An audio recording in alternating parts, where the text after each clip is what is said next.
This shit was weird right here.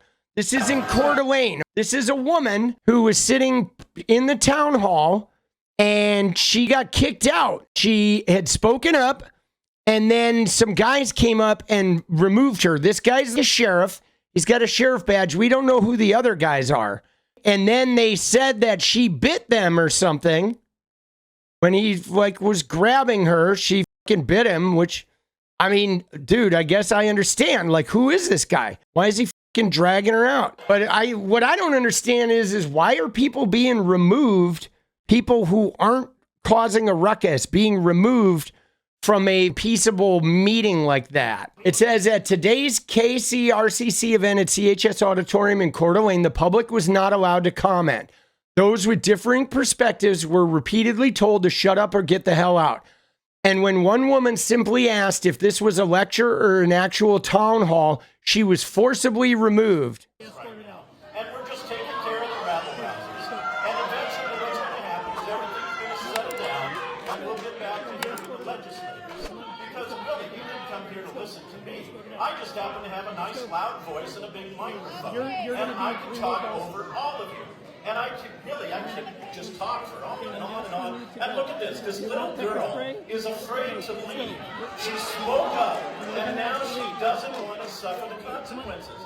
Isn't that the problem that we're struggling with so many of the kids today? Is they want to behave poorly and then not struggle with the consequences. That is shameful.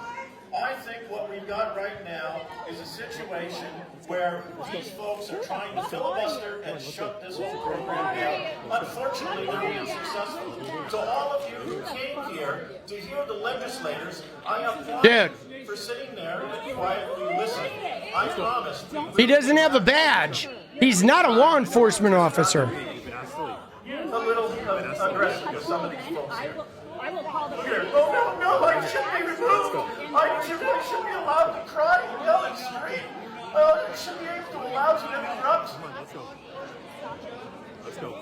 This isn't excuse me, Sheriff Norris. This gentleman is assaulting me. You out now. This man is assaulting me. Now, let's go. This man is assaulting me. Is this your deputy? Is this your deputy? No, don't fucking touch us. Is he a deputy? These are deputies. Who the fuck are these men? So how about that? There's going to be a lawsuit here, right? Yeah. No, there's going to be a fucking lawsuit. It's too bad that we have some 150-year-old Social Security recipients. You notice how they're all dressed the same? They're all wearing black jackets with like greenish pants or gray pants. They're all dressed the same. Now, Coeur d'Alene is notorious for white supremacy groups, but this shit is freaky, dude.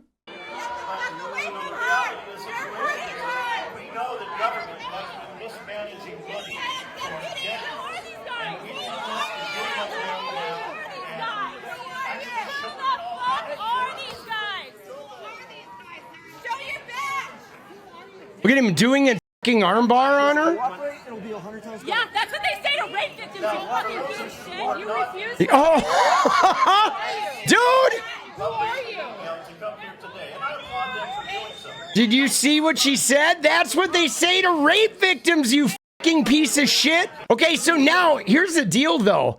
I imagine that is going to be a gnarly lawsuit because I don't think those guys are law enforcement and they didn't show any badges. They didn't like deputize, you know, and this shit is wild, dude. I don't know, man. We have to keep an eye on this. You say no one's helping. Well, there's a strong possibility that most of the people in this room don't give a shit.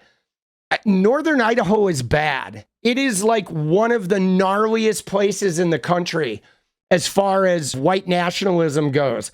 It's bad. Coeur d'Alene and Sandpoint, all the Proud Boys and Patriot Front and the Oath Keepers and all that shit. I know it sounds crazy, but I think there is more racism in Northern Idaho than there is even in the South. It's much more like open and on your sleeve It is like northern Idaho is like where white supremacist groups go to train. It's fucking nuts up there. It is scary. But I thought it was really interesting with this, how they're all dressed the same, but we have no idea who these guys are. But man, yeah, it's gnarly up there. So let's see what we got. The Coeur d'Alene Press. There she is, fucking scared for her life.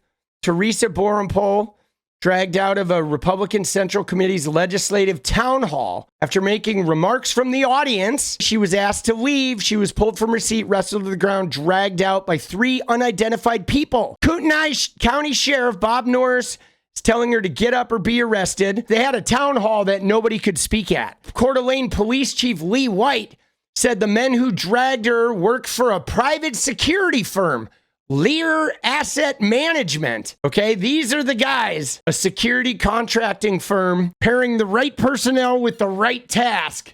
Oh, Jesus. Yeah, they're total mercs. Oh my God, LEAR Asset Management at yahoo.com. Dude, they have a Yahoo. Oh, shit. So Paul Trouette down here is the CEO. Let's fucking look up this guy, dude. There he is. There's the guy who runs LEAR Asset Management. That's our boy. She didn't recognize the sheriff at first. He didn't show his badge, and she asked Norris if the men were his deputies, and he gave no answer. So on video, the sheriff has these guys come and get him, but then Norris denied knowledge of the event's security arrangements and said he didn't know the security personnel. So that's weird. The sheriff in Idaho is now commanding some random security forces that he's not aware of who they are instead of his deputies. White said it's not appropriate for law enforcement to forcibly remove a person from a town hall for speaking out of turn or shouting. Yeah, see, that's the thing that I don't get. Is somebody just merely shouting something and then being removed? I get it if the person is being an obstruction, if they're like standing there screaming and shouting and they're throwing things or they're grinding the proceedings to a halt. Like, I get that. Like what happens in those confirmation hearings and shit where they're screaming and throwing shit. I totally get that. Get them out of there. But if you're having a town hall and somebody in the audience of the town hall speaks up, what are you going to do? Somebody speaks up and you don't like the fact that they said something negative in a town hall, and so you're removing them? Like, what are we doing here? Now you can't even speak anymore without fear of reprisal from some private security company flunky? And this is the police chief of Coeur d'Alene saying, I don't care what your message is, especially in an open town hall like this. We have to respect everybody's First Amendment rights. Mary Rosedow attended the town hall and described watching the sheriff attempt to pull Borrenpohl from her seat. Rosedow, who is a nurse, said she stood nearby during the incidents because she feared for Borrenpohl's safety. 2 of them were on top of her, holding her down. I was worried about their handling. Borrenpohl says she remembers hands coming from everywhere, trying to haul her from her seat and pushing her to the ground. As the men dragged her down the aisle, she lost her shoe. At one point, her shirt nearly came off. It was really violent and really traumatic. She said they had grabbed my wrists. They contorted my body. My only thought was to maintain my airway. They were forcing me down on the ground. I just wanted to make sure I could still breathe. I was so confused. I didn't know if I was being arrested or if I was being kidnapped. White confirmed that Borrenpohl was cited and released for misdemeanor battery because of the bite. Now that we are in receipt of several videos that show the majority of the event that we didn't have at the time, the battery citation will be under review. Of course. Now that you see the rest of it, they're not going to charge her with battery, but of course they fudged it. Right off the bat, they said that she was the problem. Jesus. White said his officers declined the sheriff's request that she be arrested for trespassing. We informed the sheriff since this was an open to the public event, we're not going to arrest anyone for trespassing. Dude, the police chief is like, what the fuck, bro? Jesus. But here, though, police and prosecutors will consider the actions of security guards because Coeur d'Alene City Code requires security agents to wear uniforms clearly marked with the word security in letters no less than 1 inch tall on the front and no less than 4 inches tall on the back. See, this is the main thing with those guys showing up and they're all dressed like a bunch of fucking brown shirts and they're not marked for security. They don't have any badges. They don't have any identification. There's no way to know whose names they are.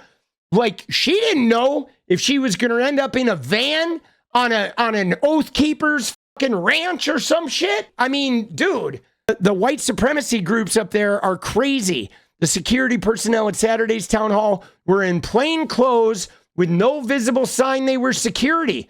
So they were breaking the law. There you go. Coeur d'Alene City Code has a requirement for security guards.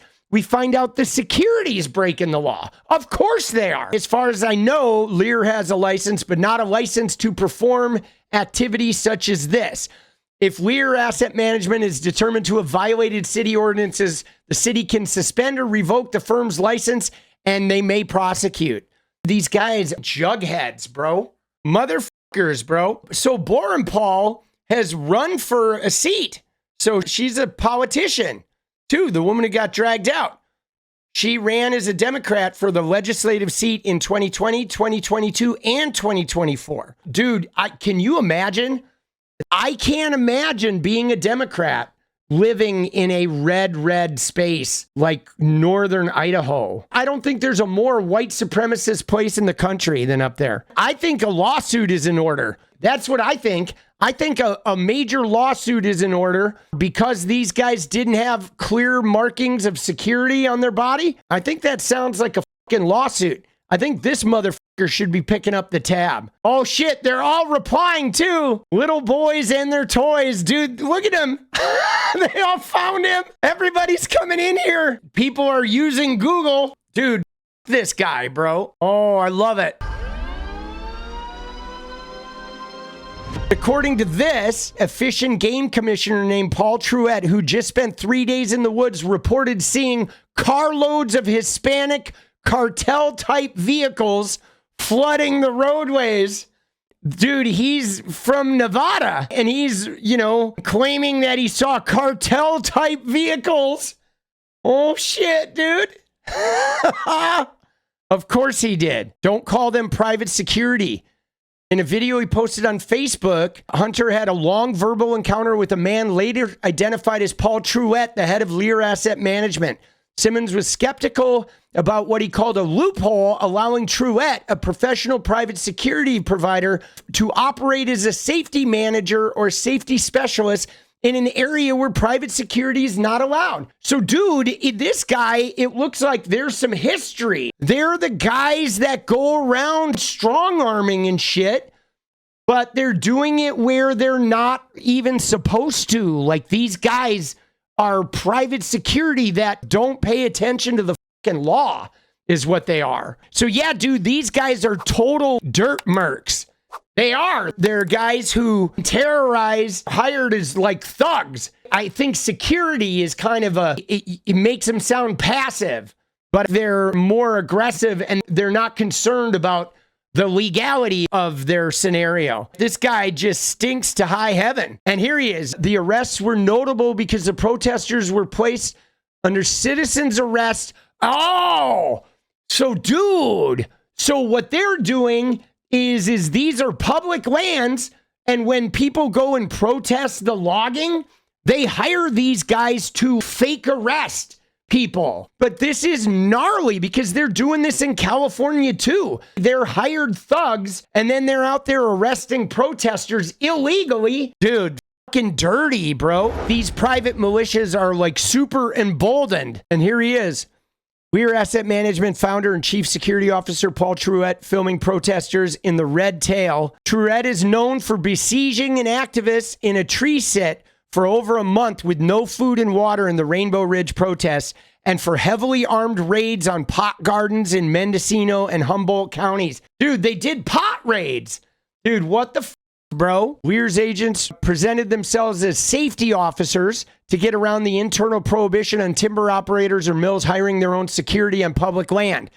Behavior was dangerous and provocative, endangering the lives of many activists. So these guys have a history of this kind of behavior. Of course they do. That shit is gnarly, dude. So there you go. This guy has a long history being hired by private companies to do illegal shit. These guys are fucking goons, dude. They're gooners, bro. You know they are. Armed security roaming around out in the woods.